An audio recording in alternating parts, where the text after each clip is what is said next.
Ndio. Mimi naitwa Dennis Mwigusa, ni mkurugenzi mtendaji wa Africa Research Institute for AI. Hii ni taasisi ya tafiti katika akili unde, lakini pia ni rais wa Fintech Society of Tanzania, ambaye ndiye muandaaji wa Fintech Festival Tanzania. Asante. Kwanza ni vitu ambavyo tulikuwa tunaona vinatokea kwa wenzetu katika nchi zingine huko tofauti na hapa kwetu. Shauku yetu kubwa ilikuwa ni kuona kwamba na sisi kama nchi walau tunakuwa na tukio la aina hili, kwa sababu impact yake ni kubwa. Watu wanakuja kujifunza, lakini tunapata connect, networking, kwa maana ya kufahamiana watu kutoka sehemu mbalimbali katika taasisi mbalimbali, lakini kujua pia wanafanya nini na taasisi zao wanazotoka ama kampuni wanazotoka zinajishughulisha na nini. Kwa sababu wakati mwingine unaweza ukawa unahitaji huduma fulani, lakini hujui ni sehemu gani unaweza kupata huduma hiyo. Lakini kwenye events kama ya aina hii ndipo tunapoweza sasa kupata taarifa nyingi zinazohusiana na masuala hayo. Lakini pia hata decision makers, wale watu wa maamuzi, pia tunapata kukutana nao na wanapata kusikia pia changamoto ambazo jamii wanakutana nazo kwenye majukumu yao ya kila siku yanayohusiana sasa na teknolojia ya fedha. Kwa hiyo ilikuwa ni shauku yetu kubwa kuona pia tunaweza kufanya matukio ya aina hii hapa nchini kwetu. Tulianza of course kwa changamoto nyingi za hapa na pale. Kwanza utayari ilikuwa ni changamoto, utayari kwa maana ya kwamba kutoka pia kwa watu wa maamuzi, lakini pia kutoka hata kwa watu binafsi sasa ambao wapo kwenye hiyo industry. Lakini pia unapoandaa tukio kama hili lazima upate udhamini wa kutosha. Nadhani unaweza kuona tuna zaidi ya watu 2000 hapa siku ya leo kutoka nchi mbalimbali, sio Tanzania tu. Tulianza katika regional level, wakati huo nakumbuka ilikuwa unapata washiriki kutoka labda Dar es Salaam peke yake, lakini ikawa ni Tanzania nzima, imekwenda tukawa tuna capture watu kutoka East Africa, lakini sasa hivi wametoka kutoka mataifa mbalimbali. Kuna watu wametoka nchi mbalimbali, kutoka Russia, kutoka India, kutoka wapi. Kwa hiyo unaweza kuona namna ambavyo tukio hili sasa lina create impact sio tu katika local level, sio tu katika regional level, lakini pia katika global level. Well, changamoto zipo. Nitarudi kwenye upande kwanza wa udhamini. Kupata wadhamini ni changamoto ambayo kwa mahala ambapo tumefikia na impact tunayoitengeneza kwenye jamii, hili lilikuwa ni swala ambalo hatuhitaji kutumia nguvu kubwa sana kwa ajili ya kupata wadhamini. Sababu ukiangalia kwa wenzetu inafika mahala kwamba sasa wale ambao ni wadhamini, prospective sponsors, wao ndio wanatafuta matukio ya kuweza kwenda kudhamini, lakini sisi inabidi utumie nguvu na umshawishi yule mdhamini ili aweze kukudhamini. Kwa hiyo ni changamoto namba moja. Lakini changamoto nyingine labda ni ushirikiano wa karibu kati ya sisi labda na our regulators au decision makers au vyombo vingine vya serikali. Kwa hiyo tunashirikiana nao, lakini wakati mwingine natuchukua muda kuweza kufanya yale mawasiliano na kuweza kushirikiana nao katika kufanya zile. Lakini wakati mwingine pia changamoto zile ambazo sasa zinakuwa discussed kwenye kwenye event zetu, maana yake way forward zinatakiwa kuwa implemented, yani kufanyiwa kazi zile changamoto ili kuweza kupata suluhisho.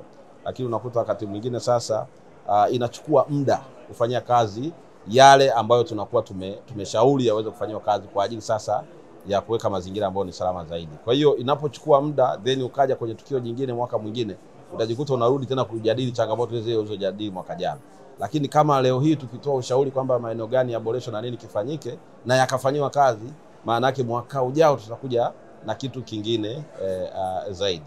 Lakini changamoto nyingine ni kwa mfano kama hizi startups, taasisi ambazo bado ni ndogo zinajijenga kujaribu kukua na zinatoa mchango mkubwa pia katika industry ya financial technology, lakini unakuta sasa recognition yake ni changamoto pia, kwa maana ya kwamba kuweza kuwaamini kwamba wanaweza na kuwashirikisha katika activities mbalimbali ni changamoto pia. Kwa hiyo tunatakiwa tufike hatua tuweze kuwaamini na kutambua kwamba uwezo wanao na kuwashirikisha katika kile ambacho wanakifanya. Faida inaweza isipatikane kutokana na kuandaa tukio kama hili, kwa maana kwamba labda umepata sponsors wa kutosha and then ukapata hela ambayo ni excess. Hapana, sisi hatuangalii hilo. Ndio maana tuko tayari hata kutumia gharama zetu wenyewe.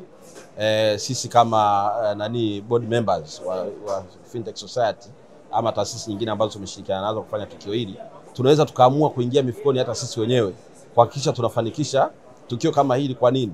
Kwa sababu tunachokiangalia kwanza ni network ambayo tunaitengeneza pale, database ya contacts ambazo tunaziaccumulate kutokana na event kama hii.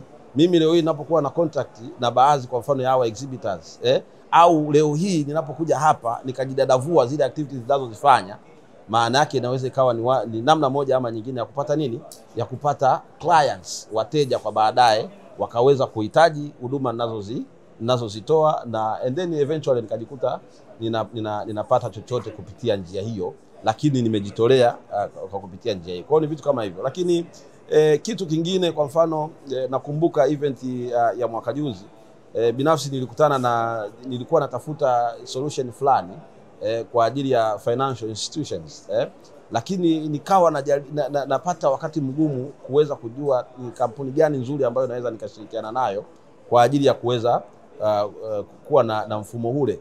Lakini kupitia event hizi nilikutana na kampuni hapa kutoka India, and then baadaye wakanialika kwao India kwa gharama zao ili niweze kwenda kuangalia kitu wanachokifanya na product zao namna zinavyofanya kazi katika taasisi za fedha. Kwa hiyo nikakaa kule wiki nzima. Maana yake tukasign na partnership sasa ya kuweza kufanya kazi kwa pamoja. Kwa hiyo nilivyorudi nimekuwa nikifanya kazi zangu kwa kushirikiana na kampuni ile. Kwa hiyo hizo ndio baadhi ya faida ambazo mtu mwingine anaweza asizione, tunasema ni indirect benefits, lakini ambazo zinaweza zikawa na impact kubwa kuliko zile ambazo ni direct. Unatakiwa kuwa na jicho la tatu ili kuweza kuona kitu kama hicho. Asante sana. Mimi kwa kweli ninachokiona tunakwenda mbali zaidi, tunakwenda ku create impact kubwa zaidi, na given the fact kwamba hata sisi board members wa taasisi hii, kwa mfano kama mimi apart from being a president wa Fintech Society, lakini nimekuambia ni executive director wa Africa Research Institute for AI. Maana yake sisi ni wataalamu kwenye akili unde. Dunia sasa hivi huwezi kuzungumza chochote pasipo kuhusisha akili unde au akili mnemba, wengi wanaelewa hivyo. Kwa hiyo sisi tunakwenda sasa kufanya integration ya hivi vitu viwili. Hapa una financial technology, hapa una artificial intelligence, si ndio? Maana yake impact inakwenda kuwa kubwa zaidi, watu watahitaji kusikia zaidi na kutaka kujua zaidi kwenye masuala haya. Ninaona kwamba tunaelekea sasa mbeleni kuwa na event kubwa, pengine hata ukumbi huu usitoshe kuweza ku accommodate aina ya watu tutakao kuwa nao. Kwa hiyo maana yake nini? Maana yake tunaweza tukajikuta sasa tunakwenda hata kufanyia kwenye viwanja vya mipira, au sijui Arusha kuna ukumbi mpya unajengwa. Inawezekana pia sisi tukawa miongoni mwa watu wa kwanza kabisa kwenda kufanya event yetu pale. Nadhani wewe utakuwa ni shuhuda, umeona hata nje mpaka sasa hivi ni saa 7 lakini watu bado wako wanajisajili. Kwa hiyo huhitaji kusema kwamba labda ni story ya kuhadisiwa. Hapana, ni iko live na inaonekana. Mimi ninachoweza kusema, nashukuru sana kwa kuniuliza swali hilo. Watu wasiogope. Msiogope kabisa.